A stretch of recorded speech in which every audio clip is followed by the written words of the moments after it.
Chris Knight. This is part 3. Still blows my mind. I get to talk to this man. Been listening to his music for over 2 decades, and to me, he is a national treasure. His songwriting speaks for itself. He is heralded as one of the best ever, from his peers, from executives, whether you're in Texas, where he's an honorary Texan, to Music Row in Nashville, Music City, USA, anywhere in the country. People know the way that Chris Knight writes, the way that he delivers a song, and I'm just giddy talking to him. I hope you all enjoy it. It's part 3 of our ongoing podcast series with Chris Knight, the man from Kentucky. It Ain't Easy Being Me, Framed. I could sit here and name songs like they're going out of style. I don't know which one is your guys' favorite, but get his catalog, get his library, listen to the words, listen to the harmonies, the delivery. He's just like I said, a national treasure, a perfectionist. I love it. Hope you all enjoyed another great episode of This Life Ain't For Everybody podcast with the one and only Chris Knight, brought to you again by Jack Daniel's Tennessee Sour Mash Whiskey. Enjoy it responsibly. Never allow underage drinking. Thank you, Jack Daniel's, for giving us the chance, the opportunities, for supporting our culture. We get to talk to Chris Knight. Hope you all enjoy it. Let's go. All right, Chris, I'm here. You're here. Right. How are you, buddy? I'm good. How are you doing? Awesome. I'm just actually been listening to your music a lot. A lot. Oh, good. What have you been listening to? Well, it varies, you know. I mean, I don't listen to much new music. I just listen to, I listen to stuff on YouTube. I mean, last night I was listening to, Little Jackson Brown, Little Joe Walsh, Badfinger, just stuff like that. And then, I might be listening to jazz or, just some, jazz. I like some jazz. Steely Dan, I like Steely Dan. And then just the other real jazz a little bit. But mostly I listen to talk radio. Such as? The Tennessee station down at WTN, the Nashville station. That's cool. Do you get into politics at all, Chris? What do you mean by get into it? Like, are you know how we've talked about Brent Cobb before? He's got a new song on his album called Shut Up and Sing, and it's pretty much saying, hey, just if you're a singer-songwriter, just sing. Don't use this platform as a political motivator or influencer. And I was just wondering if you kind of felt the same, of just kind of staying in your lane and letting your songs speak for themselves. Yeah, my songs have always been about the same. I mean, if you couldn't listen to a song that I wrote 20 years ago and then listen to one off the latest record and see the similarities and the things that I feel, you're not listening. And then, there are, I kind of got off on that just a little bit back a few years ago, but said a thing or two on stage, but I don't do that anymore.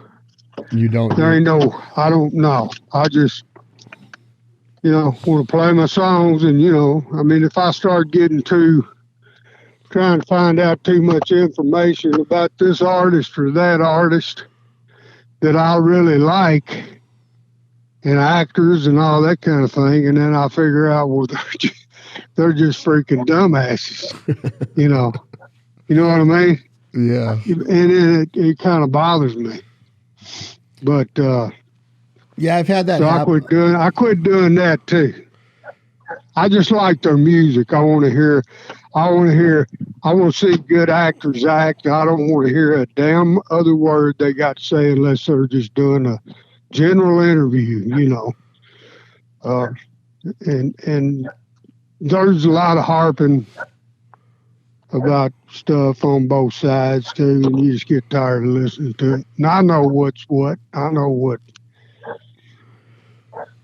what's right and what ain't right.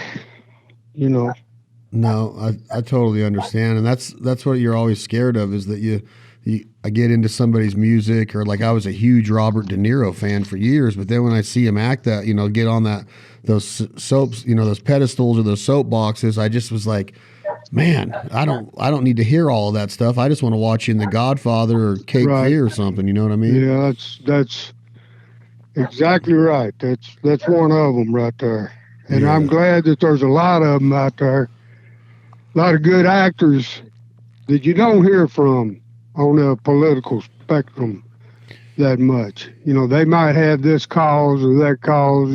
George Clooney, he's, I can't remember what he's all into, but I love the guy. He's a great actor, And so I just, I want to be entertained, If I'm going to watch a movie, I don't want to be thinking about somebody's political, deal. Do you enjoy that part of life, Chris Knight, as far as sitting down on a lazy boy chair on a couch and putting on a good movie in a dark room and just letting the movie take you somewhere where you hadn't been during that day? Are you into movies and cinema like that? Not, I wouldn't say I'm into them, but if I see there's a good movie on, I'll record it on DVR and then come back to it. And it takes me 2 weeks to watch a damn 2-hour movie sometimes. It's like I'll sit down for a minute and watch 10 minutes of it, and then I'll get on out. I say, I don't need to be sitting on my ass today. Yeah. You'd much rather be outside? Yeah, I mean, it'd be at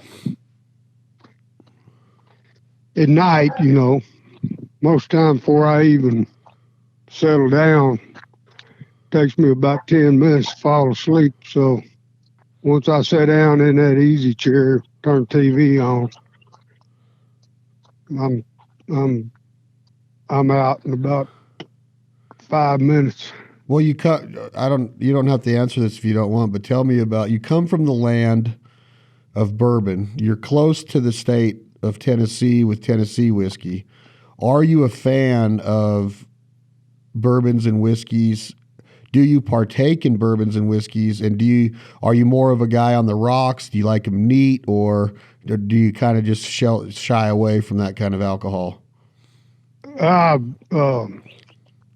like the idea of it, Kentucky bourbon and all that. I think it's pretty cool. Some of the new ones that's come out, and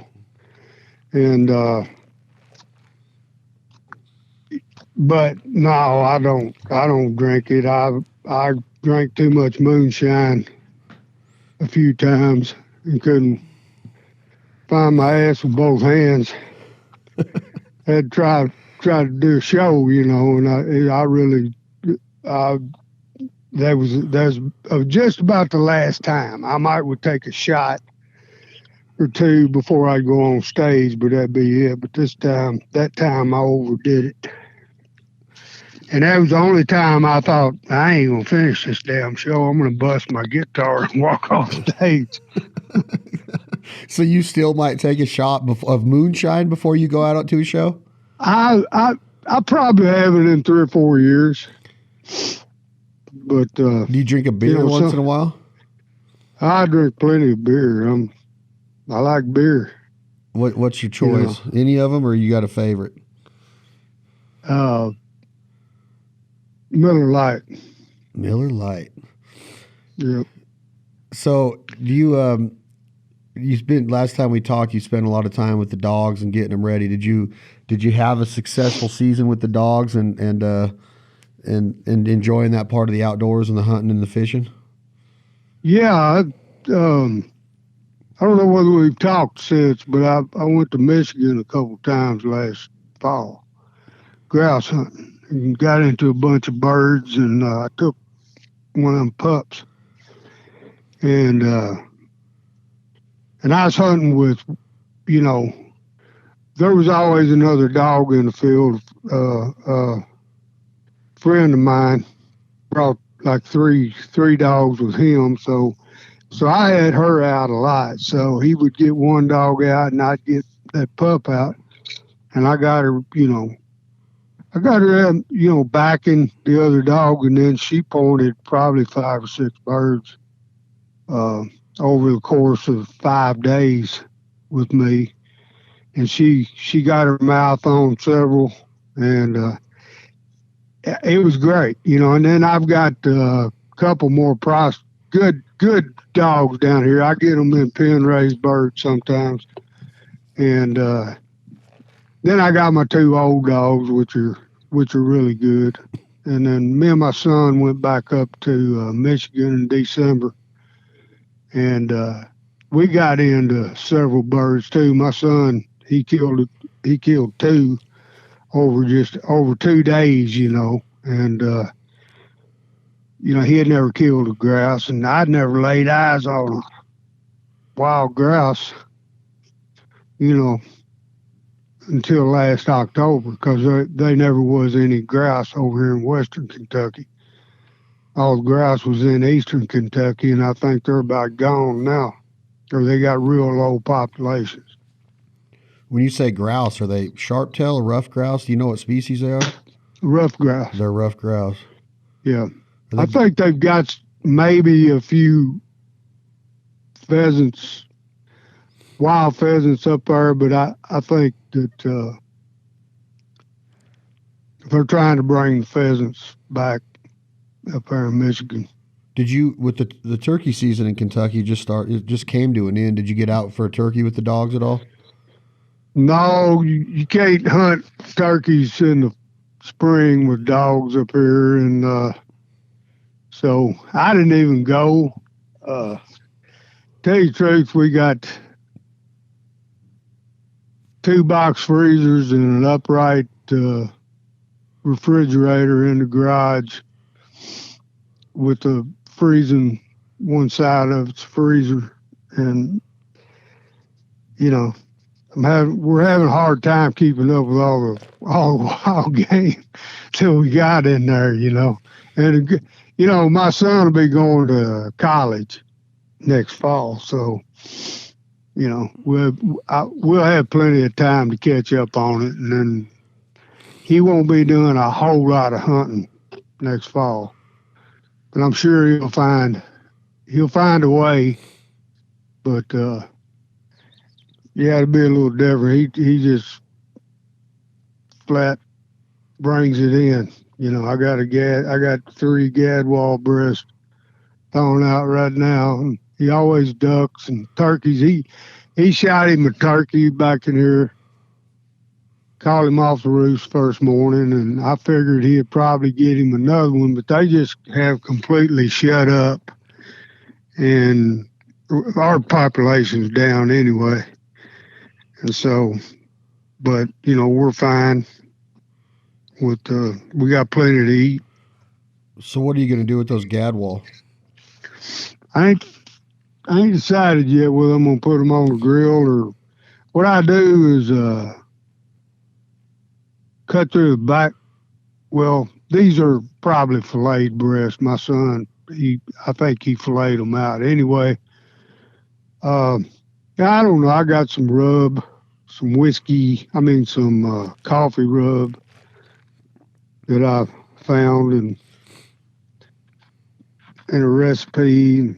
I use that, and I'll sear them in a Dutch oven or in a skillet, and then just cook them slow.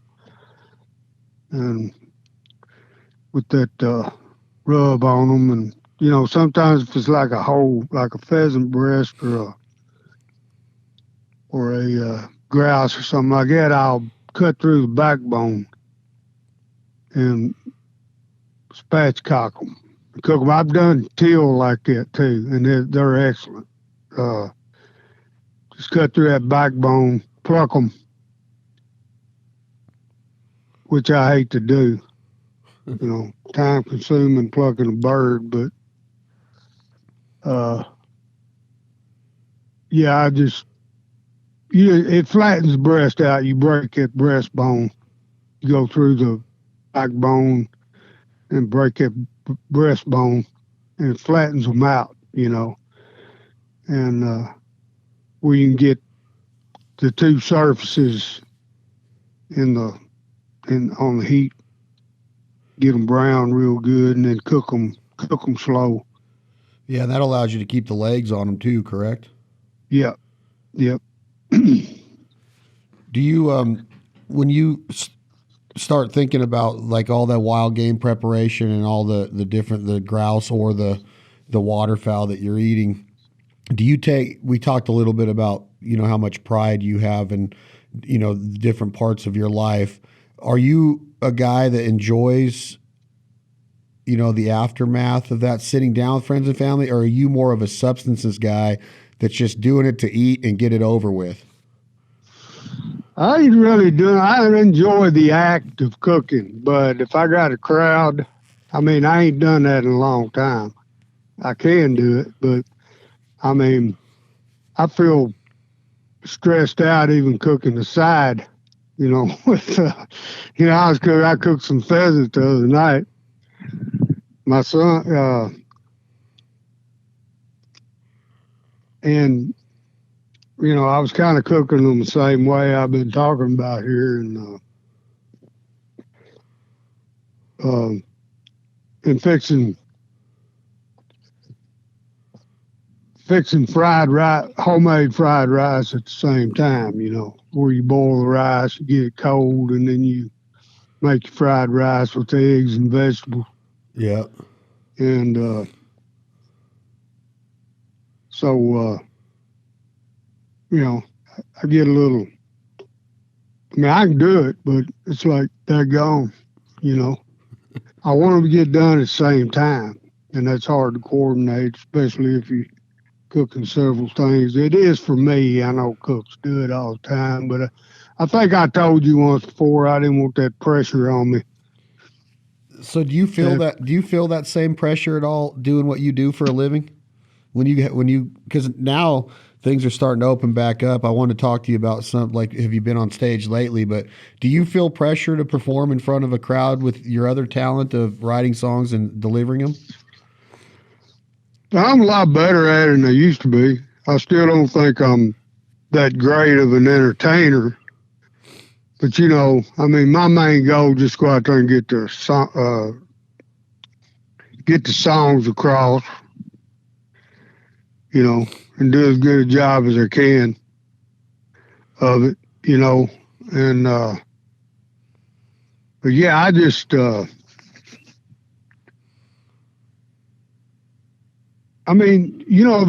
worst part is just waiting around, and I think that's if there's going to be any stress or anything, it starts in between sound check and the show. But once you start walking to the stage, all that goes away. Have you done it lately? Have you? I know some. Yeah, I've had 15, 16 shows this year. I had 7 last month, and maybe 7 or 8 before that, and I got 7 next month, and then the last run runs on into June, so I have 8 or 9 shows on that one, and so that'll be a good run. About 10 days out. You going out west at all? We're going to Texas.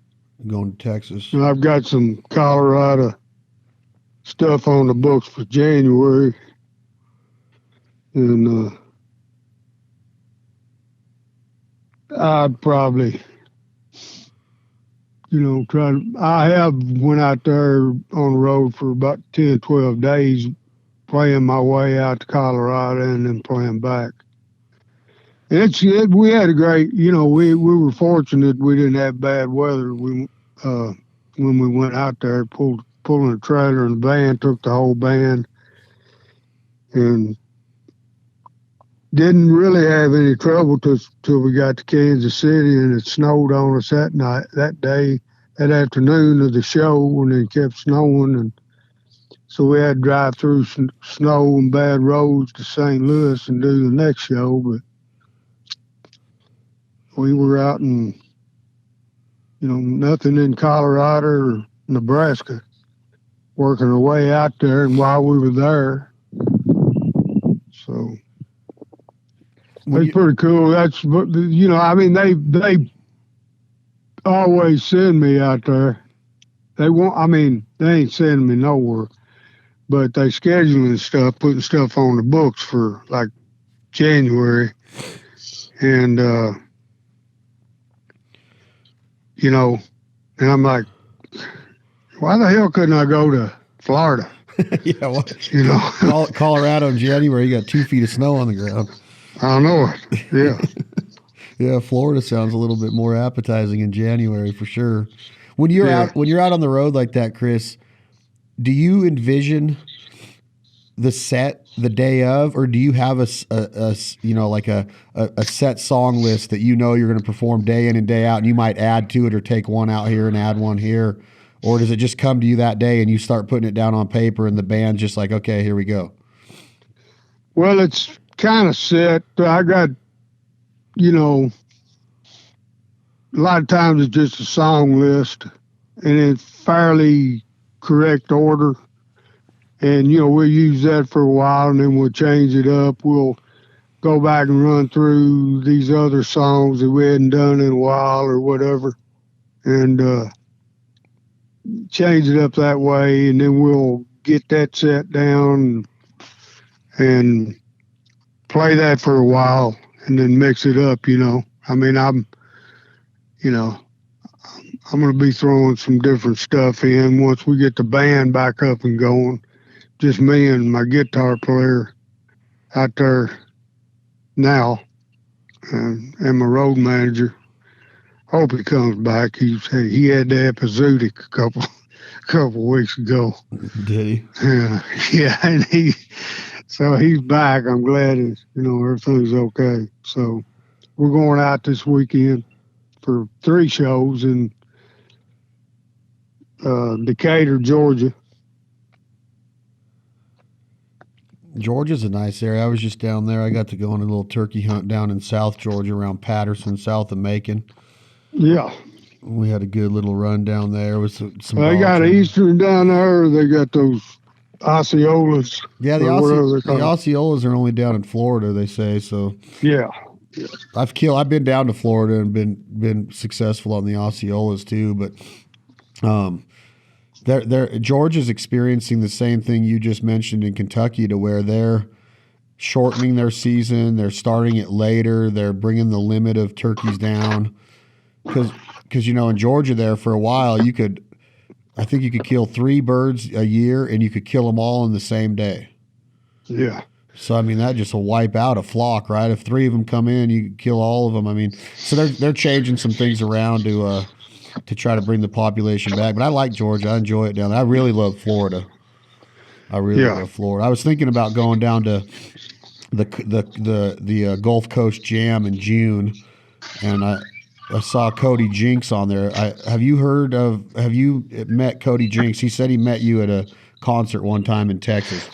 Yeah, we did meet, and but I don't think we played on a lot of shows together. But yeah, he's good. He in the podcast, I asked him if Chris Knight is the best of all time, and he looks at the camera and he says, absolutely 100%. Yeah. And he's as good as they come right now, as far as that independent Texas kind of not playing by the Nashville rules, and he looks up to you big time. So I have a goal of putting on a show with you and him and Brent Cobb and Adam Hood maybe, and having all 4 of you come out and do a show. I'm trying to put it together, but I need to talk to Mike and see how that would work out. But man, that would be killer to have all of you guys together one night. Yeah, it sounds like fun. I think it would be. When you start thinking about there was a song by David Allan Coe back in the day that everybody knows, and he mentions, the perfect country and Western song. Mm-hmm. Do you think there is one? Do you think you've written it? Do you think anybody's written it? Do you think Angel from Montgomery is a perfect song? Because I love that song. I know you're a huge John Prine fan. He was a big influence of yours. I know Bonnie Raitt made that song big. Susan Tedeschi has sang it and just sounds amazing on it. But is there the perfect song that's been written, Chris Knight? I don't know. There's a whole lot of good songs that's been written. I mean, even by people that only put out one album or just had one popular song, just great songs. And some people just made one album and then they went to the house, but people still listen to that album, I don't really think about it that way. I mean, I know I'm not going to say that there's one particular song that I've written that's the best song I've ever written, because I like a lot of my songs. But as far as, I've got several songs that I'm like, I can't write a song as good as that ever again. I can't write a song as good as these, ever again. Now, I write bullshit, but I'm not really into doing that, I quit trying to do radio songs a long time ago. Not that they're bullshit. I ain't saying that they're bullshit, but I couldn't do it,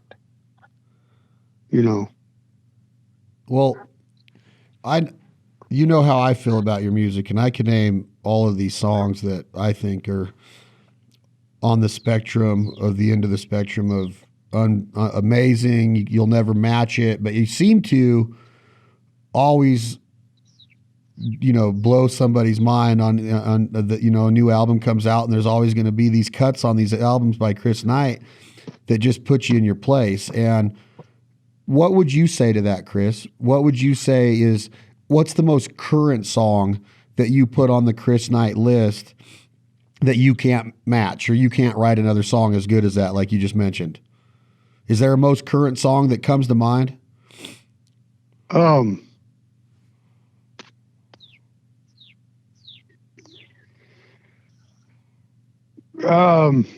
It might be like William Callahan, or there might be another one on this last record. Send It On Down. Could be, yeah. Amazing song, like genius song, like the verse of the football bleachers and you're drinking on a Sunday morning, and you can literally hear the good people sing. Like, that song right there will make any man that has lived life go, holy smokes, holy shit. The good people are singing, the religious songs in church and praying to the Lord in the altar. And this guy's out on the football bleachers where kids, are playing on Friday Night Lights, and he's drinking his shine out there on a Sunday morning with it's cold outside. Like, that song it's so vivid to me. I don't know if you can write a better song than that. And you just released that, 2 years ago. So, like, I don't know. I don't know if I agree with you. Like, you can't keep matching the songs, because I could name the ones that, we've discussed several of them, but there's so many more. But man, that song, Chris Knight, when you wrote that, I know Leanne released it. I know Leanne sings harmonies on it on your album. What is a reaction like that? Does she hear it and go, I got to be a part of that? Or did you invite her in on it? Because if I'm a Leanne Womack, who you have history with Frank and all that, but she is an angel when it comes to singing. Her voice is amazing, and she's had a lot of success in country music, especially radio and touring. How does that all come about? And do you feel like that's one of those songs that makes that short list? Well, yeah, I think it's a really good song. Me and David Leone wrote that. Me and David wrote quite a few songs. We wrote Oil Patch Town, North Dakota. sent it on down. And we always seemed to have good ideas whenever we would get together. But Lee Ann recorded that song a few years ago. She did pick a few different songwriters that she liked, and I guess I was one of them. And Frank had told me before that she liked that song, and then we called her up whenever I recorded it to get her to come and sing on it. And yeah, she did great on it. She come in with a part already there, you know. Right. She knew exactly what she was going to do with it, and it turned out really good. What kind of mindset would you say that you go to, Chris, when I hear Send a Boat, or even Send It On Down? Is there a certain mindset that you're in, or is it just any day your mind works like that? Or do you have to like be in a dark place? Do you have to be sad? Do you have to be happy? Do you have to write a happy song? Do you have to be in a great mood that day? Do you have to be down in the dumps to write a song, to be thinking of a man drinking by himself when the good people are all cuddled up in church? Like, is there different mindsets that brings these different lyrics out of you? Well, I wouldn't know, because most of the songs that I've written, I've been pissed off when I wrote them. So that's where my inspiration came from. But no, I was writing a lot. You know, you write a lot. You sit down, you write, and you stick with it. You know, there is a mindset. It's almost like you can't let it go. If it takes, you know, however long it takes, you're just trying to figure this character out or whatever, figure this story out, and you're really excited about it. Like I've been, you know, just writing a song and can't finish it, but I know I'm going to finish it one of these days. And it's like a high, you know, when you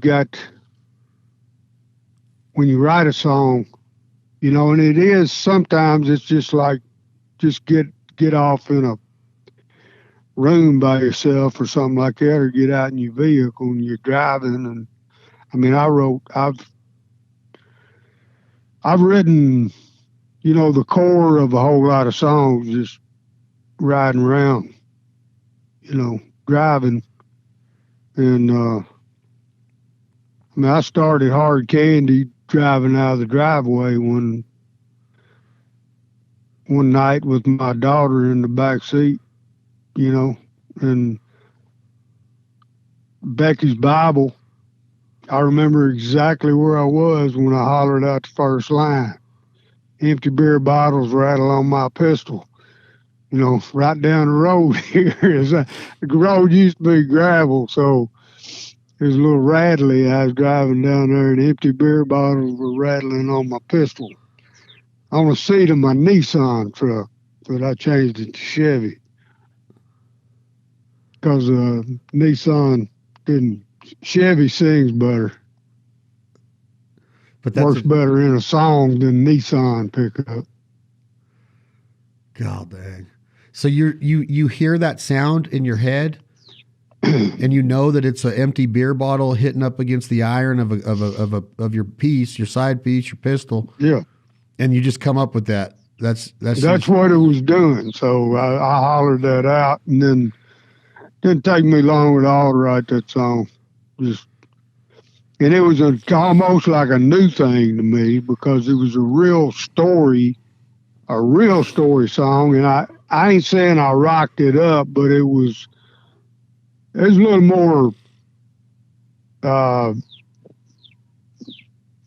different type of melody, and a little more upbeat, or not upbeat, but higher, more of a tempo song than a lot of the other stuff. And I knew that I was going to write that song right then. And I knew that it was a good song. I'm not sure it impressed a hell of a lot of people that, you know, I think it had to grow. I'm not talking about the general people, but I'm like, if I have a hit song for me and my fans, this is going to be one of them right here. And that's what I told them. And I said, I'm putting this song on a freaking album, you know, on my next album. And you did. Yeah. And this was on A Pretty Good Guy. Yeah, and I can't get through a show without somebody hollering for me to play it, and I probably always have played it. It's always somewhere in the set. I just played. I played old song, you know, Bring the Harvest Home. I think I'm gonna get that one out and play it some, you know, with a band. You know, get my band to learn it because we've never played it in a long time. I ain't played that song since the early 2000s. And Bring the Harvest Home is a double meaning song of love, woman in your life, and bringing it home. But it also has the farming correlation to it as well, right? Yeah. God, yeah, it was a fun song. Yeah, it was a fun song to write. Me and Craig Weissman wrote that, and you know, and I was always. Sometimes, you know, I mean, when I make a record, I can't stand and listen to it for a while. You know, it's like, well, I should have done this different. I should have done that different, or, you know. But I go back now, and I'm like, I mean, I felt like I sound like I'm 13 years old on my first album, you know. And I think I finally started singing right when I was doing Pretty Good Guy. We recorded that record, Pretty Good Guy, with I had a Marshall amp in the vocal booth, and I was sitting down playing to the tracks on the Marshall amp and singing, no headphones. And I think that helped me a lot because I never could really get used to headphones early. And so, but I eventually did, you know, I've gotten to where I can, you know, they don't bother me. So I think I can get the song across using headphones now. But you're not saying you were unhappy or disappointed with the voice or the way you were singing or delivering the song on the first album, are you? No, not at all. Because that album's amazing. Yeah. Well, I appreciate it. But it's just me. You know, it's like, that's what I'm saying. After a while, I go back and listen to it, and I said, you know, what the hell's wrong with you? There's nothing wrong with this. You know, I mean, it's so.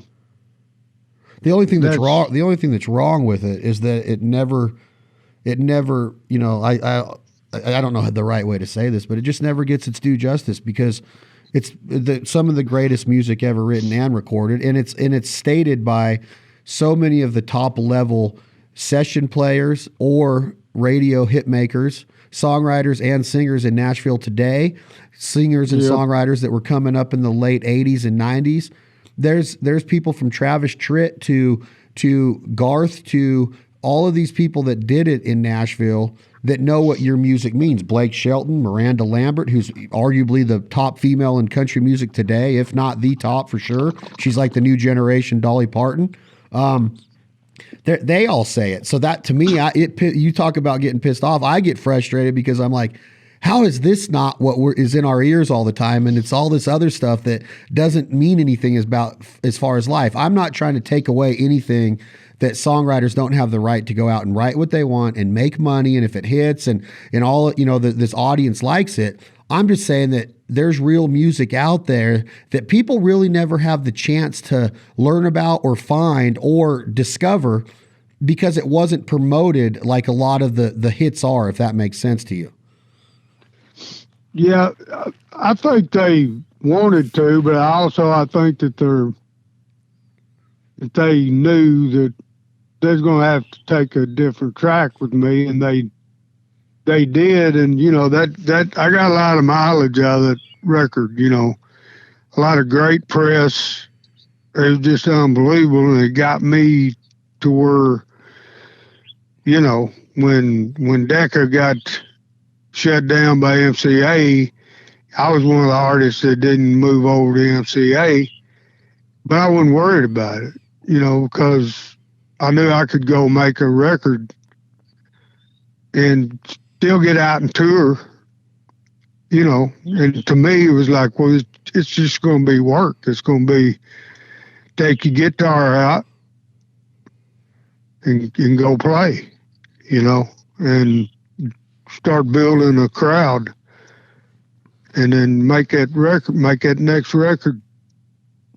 But I can't complain at all about that, because they did me a whole lot of good. But I think that you can only go so far with somebody like me, So you take your, I'm not saying it's blame, but you take some of the responsibility that you weren't radio friendly per se. Yeah, I mean, I even had a radio guy tell me, "You don't like doing this, do you?" And I didn't say nothing. It wasn't on air, but I mean, you go out and there'd be radio guys wanting you to go ribbit or something like that for this Chris Knight ribbit, listening to such and such radio, and I just wasn't going to do that. There was a lot of things that I wasn't going to do, and I think Decca knew it. I wasn't that kind of artist, especially at 38 years old, whenever 37, whenever that record came out. Does it, well, with that attitude or that theory that you're saying of maybe, not being radio friendly, you've been told you're not radio friendly, or that it seems like you don't like do it. You self-admittingly say that you don't feel you're a good or great entertainer, even though people love to watch you live. Are you surprised, Chris Knight, that you've had such an amazing career, or is it the song that has shouldered this career because the songs are so good? Or are you surprised every day that now, you've been in this deal almost 30 years and people are still coming out to watch you play? Yeah, I guess you could say I'm surprised at it. Because, but I mean, I'm pretty comfortable with what I've done. And, it's like, I hear a great song, or even some of the songs that I've written, maybe with other people, and they're just too slick for me. You know what I mean? I mean, I've always got to, when I'm co-writing with somebody, I said, okay, I love this idea, I love all this stuff, but if I'm going to sing this song and record it, it's going to have to be my voice, and so that's kind of the way that I've always done it. And it's just, I really don't know if I'm surprised. I got to be surprised, because I just up and did this one day. I said, well, screw it. I'm fixing to go give it a shot. And I guess I was stupid enough just to have confidence that I could do it. And I took a $10,000 cut in pay to go be a staff writer in '94. And wasn't worried at all. Never lost a minute's sleep over it, and even when I was in between record deals, Yeah, in between publishing deals. I wasn't worried about it. Okay, then all the success of the songwriting, because you got a ton of them. Why were you so pissed off all the time when you were writing? What pisses Chris Knight off? Is it the industry, or is it just personal life, or just anything that happened that day? You got pissy with somebody, or something irritated you, and you're like, a song comes to mind. No, it was just imagining a scenario where, you know, there's somebody that's he got a little bit of anger in him, just like, like Frank. He's like, he's not ever gonna. He's incorrigible, He's this dude. You're not gonna get nothing over on him. He ain't gonna confess to nothing. He ain't gonna repent or nothing. You know what I mean? Yeah. And so, I guess it was easy for me to, it wasn't never being pissed off. So you get pissed off at my wife or something and then go right out. I might have written a few of those, but it wasn't that kind of pissed off. It was just how you feel about a certain deal, maybe that's going on. Somebody, your presidential candidate didn't get, or somebody got elected president that you're not real crazy about. Well, that could trigger an emotion in you that causes you to write a song, but it ain't got to be about the president that got elected. You know what I mean? Right. Or didn't get elected. It ain't got to be about that. It could be about something else. Just, I don't know. When I say anger, it's like, how do you write, a song like Framed or In the Meantime without having something,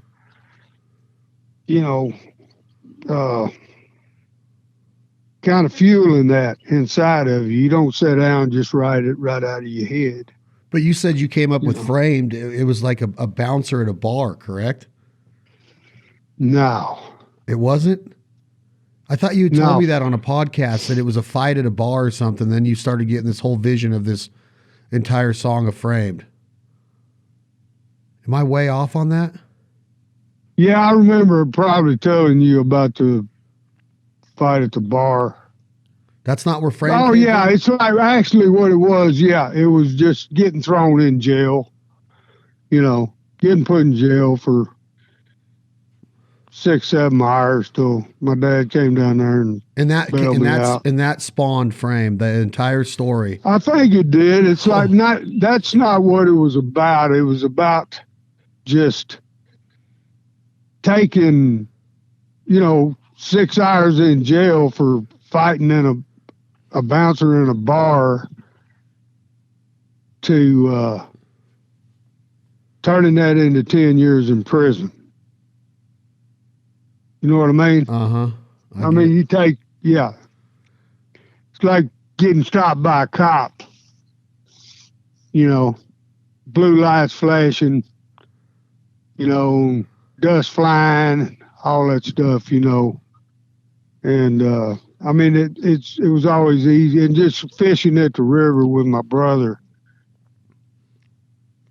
back when I was a kid, hanging out down at the river, and there's always people hanging out down there fishing or running somebody else's trot lines and stuff like that. And, my brother getting crossways with this one, or, and them running into each other at town,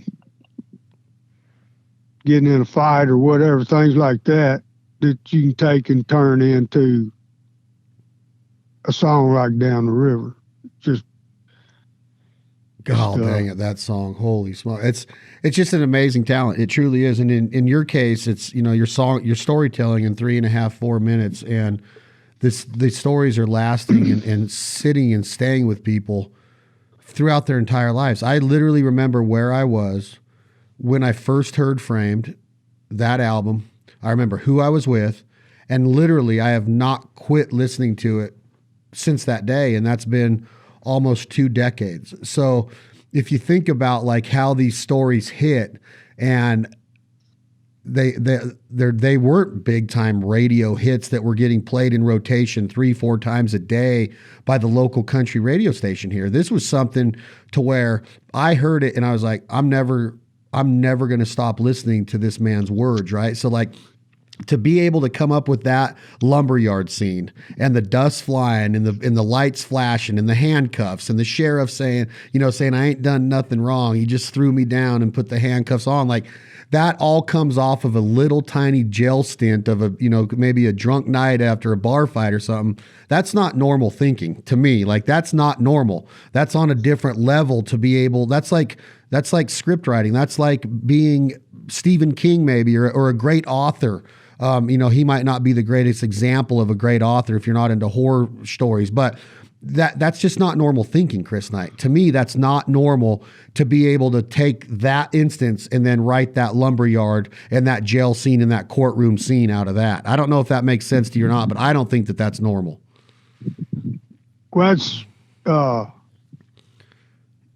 was the only thing that motivated me to write a song.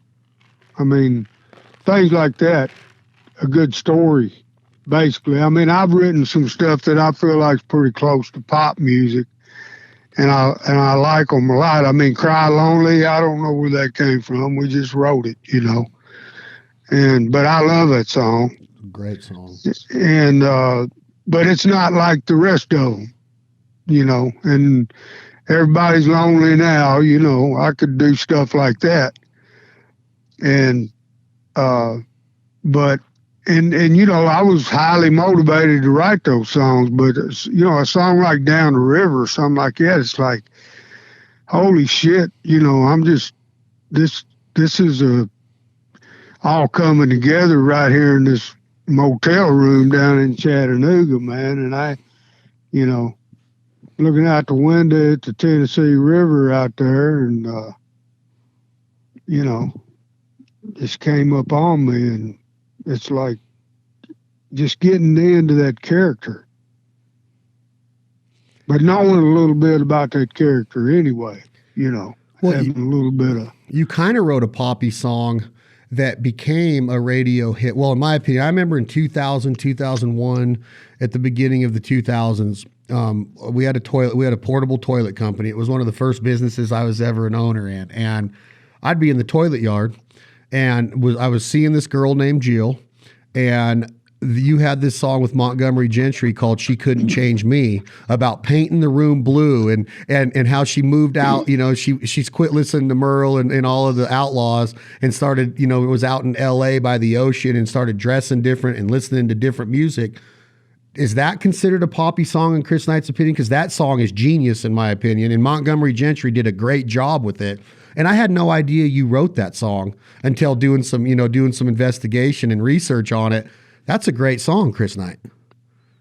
Well, thanks. That song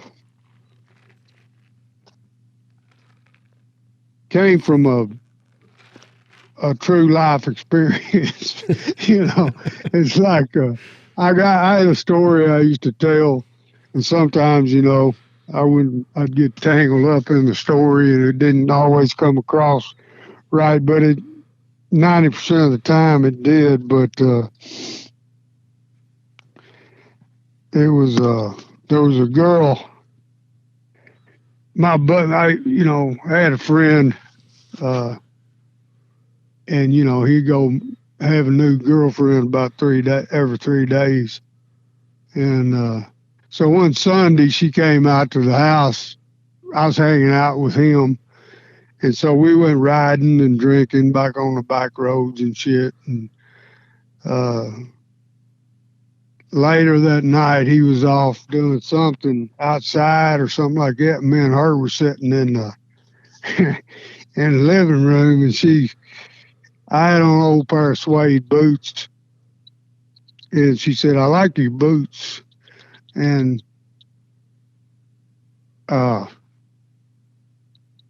I think when a girl tell you, I like your boots, you know, I think when they're telling you that, they're kind of like opening up the conversation there for a little more than just talking about your boots, you know. Yeah. So that actually happened. And so the story, so right about time me and her was fixing to get together, my buddy comes back in. So that was all over.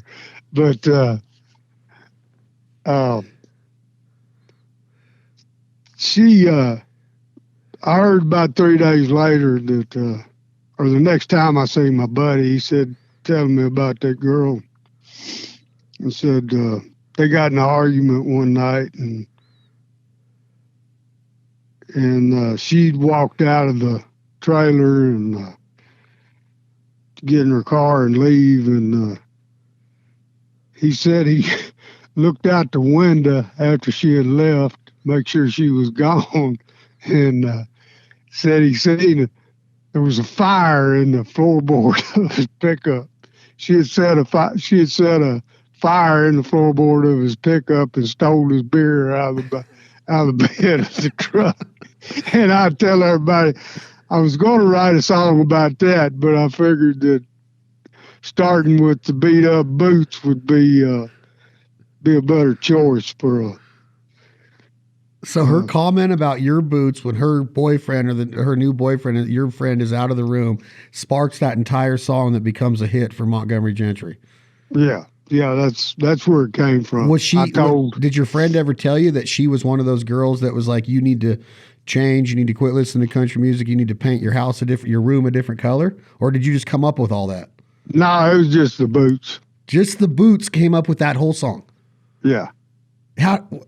Like, that's crazy to me. And then she moves out to California and thinks that that's her life, but then she can't live without what she was used to back here in the hall or whatever. Yeah, me and Gary Nicholson wrote a bunch of songs too. And I went down there and told Gary that, you know, and just to get a song started. And I think I had the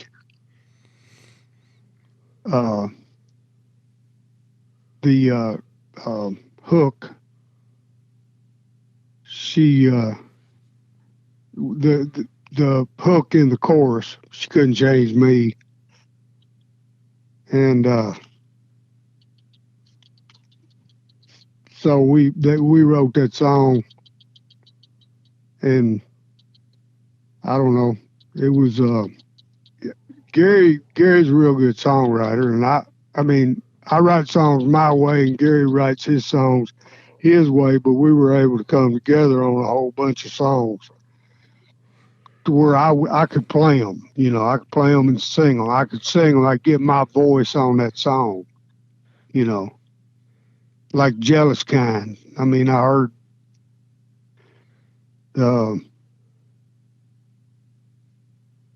Billy. Was it Currington? No, that radio station out in North Carolina. I don't know that one. He's a DJ of it? Damn. Yeah, it's a couple of DJs. They had a show, and I was listening to them. It was a funny show. You know, they'd have a whole bunch of different artists on, and they mentioned a letter from Maria. They would do this thing every morning. And a letter from Maria. And so I hollered out, I got a letter from Maria. And went down there. I was right on my way to write with Gary. I just kind of strummed that. And I got a letter from Maria, you know. And then we just started writing it. Jumped right in, right on it, and we finished it in a couple of hours probably. Did a demo of it. Was that John Boy and Billy? John Boy and Billy, yeah. I'm ashamed that I couldn't remember that right now. The John Boy and Billy Big Show. Yeah. Letter from Maria. Yeah, they did me a lot of good too, because they was playing down the river back then. And a whole lot of people told me, that they heard of me through John Boy and Billy. That's awesome. I love it. Man, I love the whole. I could talk to you for literally days, Chris. I want to know everything. They need to write a book about you. My last question is, for today's episode, is you see these tributes and you see, they did one on George Strait, and Jamie Johnson got up there and sang a song that he wrote for George, Give It Away, and then another artist will come up and sing. When they've done them for Merle, they did them for Willie. Let's say that they were going to bring you down to Bridgestone and do a Chris Knight memorial. Just give me one artist that you'd want to see on that bill and what song they would sing. Does any come to mind? Because you've made reference several times that, your voice on these songs is different. That's the way they were meant to be, kind of. Is there one that comes to mind that if somebody did a tribute to Chris Knight, is there an artist that you'd want to see sing a certain song? Man, I like to hear them all sing my song, and I think they all do a better job than I do,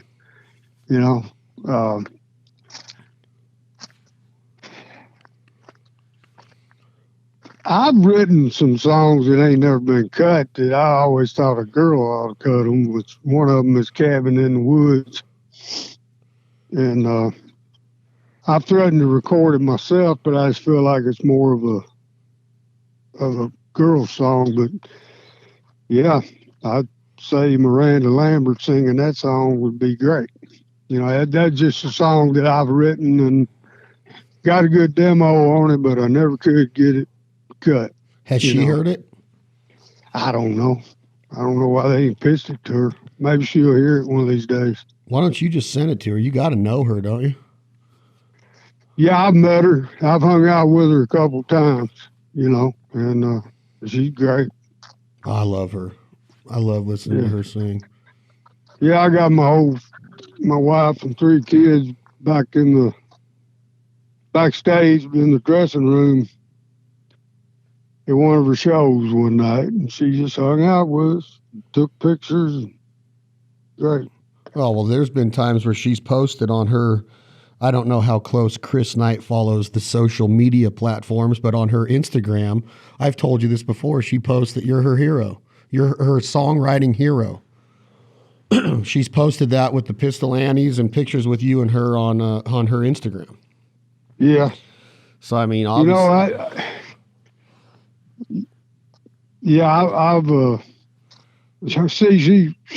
Frank Liddell produced her first album, and so Frank knows her pretty good. Do you still talk to Frank? It's been a while, but I run into him every now and then. I've got his number. I just ain't called him. You just kind of stick into yourself. Well, man, I need to come to a show. I need to come hang out and say hello. I'm going to start putting together this idea that we discussed with Cody Jinks and Brent Cobb, and seeing if I can make it come true, because it would be an awesome show to put together, and maybe do it with charity or military in mind or something. But I got some ideas I'll be running by you. That'd be great. I appreciate it. That sounds good. I love the music, Chris Knight. Don't stop doing it. I probably won't for a while. I need to come to some shows. I want to get high on some Chris Knight lyrics. They literally light me up, buddy. You have a way of getting inside of people's souls that I can't even explain, and I know that it's true because I know a lot of good songwriters that say the same thing. So, congrats on being such a legend and a badass songwriter. Well, I appreciate that. Good talking to you, Chad. I enjoyed doing the show. I love having you on. We'll do it again. I love catching up with you. And one day we're going to get together in camp and cook some wild game. And maybe you'll even have a cold beer with me and pick a guitar around a fire. That could happen. I would love it. I'll start getting you some dates for this fall. Maybe we can get together somewhere and do a pretty cool camp. Sounds good. Thank you, Chris Knight. I appreciate it. You take care, my man. I'll be in touch. All right. Thanks, Chad. Thank you. All right. Bye. It's Chris Knight. Again, what a freaking badass. He's off the phone now, so I can really tell how I feel about him. He's one of the best that ever lived. Probably my favorite songwriter all around, all time. Get his stuff, get his music in your ears. Listen to the words, listen to the stories, how real life they are and how they cut right through you. I don't need to sit here and preach about him. Everybody knows how I feel about him, and I know how a lot of different artists, songwriters, singers feel about him. But Chris Knight, the one and only, another episode of This Life Ain't For Everybody podcast, brought to you again by the one and only Tennessee Sour Mash Whiskey, Jack Daniels. Enjoy it responsibly. Never allow underage drinking. I think I'm going to have one tonight. Listen to It Ain't Easy Being Me or Framed or Down the River or William. And there's Send Me a Boat. Send It On Down. Thank you, Chris Knight. Y'all take care. We're going to go out of this podcast with a Chris Knight song. This is Chris Knight. It's called Enough Rope. Thank you all for listening to the podcast.